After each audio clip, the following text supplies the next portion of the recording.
Mays was always a fan favorite. He was one of the most colorful stars to ever play.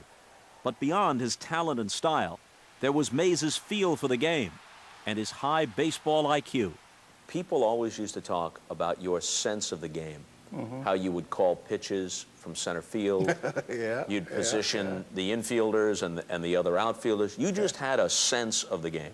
The rule that we had when I played, this one hand, it go left or right. Anytime that hand move, you got to move. That's the only rule we ever had in the outfield.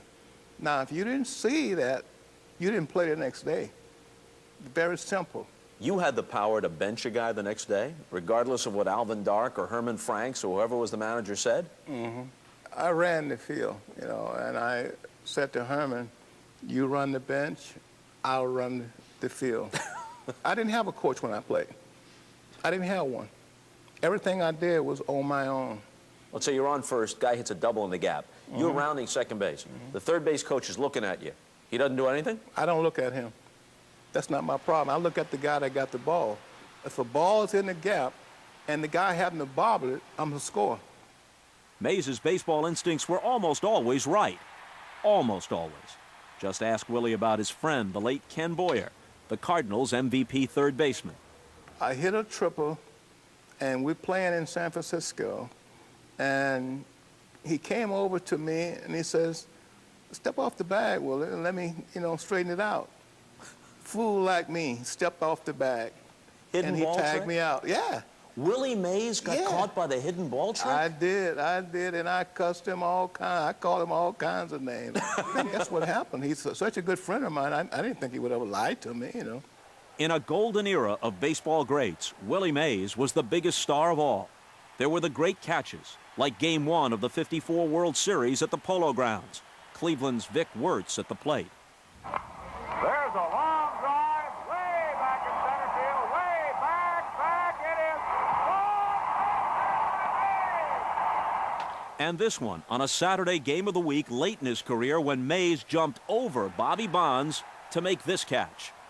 But it wasn't just the catches or the daring base running or even the 660 home runs that separated Mays from the others. It was playing stickball with the neighborhood kids in the New York streets before a game. It was the energy and enthusiasm which he seemed to bring to every inning. The fans loved the show, and Willie knew it.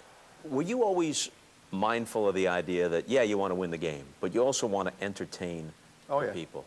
If a fly ball was coming up, and I know I got this ball without any problem, if you slip, the first thing people gonna holler, ooh, ow, all that kind of junk. And so you'd slip on purpose? Oh, yeah, you just do that. Would you get a cap? They always said you get a cap that wasn't really the right size, so it would fly off. Somebody told you that. Yeah. When I'm running, if I did this, the cap is on the ground all the time. You have to entertain people, and that's what I wanted to do all the time. Whether it was the flying cap, his trademark basket catch, or some other facet of his unique style, Mays's appeal went beyond hardcore baseball fans. On a team of stars, he was always the big attraction when the Giants came to town. And in the 1960s, he even had a short television career. I remember as a kid, you would show up on some of these television shows, and it didn't make any sense, but all of a sudden, there'd be Willie Mays like at Donna Reed's house. Yeah. What was up with that?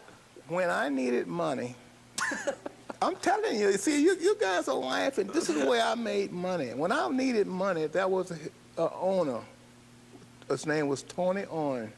Was Donna Reed's husband, but he was the producer of the show, like this kind of show. Right. So I said to Tony, I need to make $10,000, man. He said, I can't give you $10,000. He said, but I tell you what I'm gonna do. You come on here for like a half a minute or 2 minutes, we'll give you $10,000. I said, you got it. Donna. Willie, what a nice surprise. So I learned every year that I needed 10 or 15,000, call up Tony. I got the money without any problem. So you cast yourself on these shows? Oh, yeah. And here he is. Hi, Donna. Hi, Alex. Hope I'm not bothering you folks. Hi, Willie. Come on in. If you somehow missed his brilliant TV work, you could have turned on your radio to hear Willie celebrated in song. Say hey.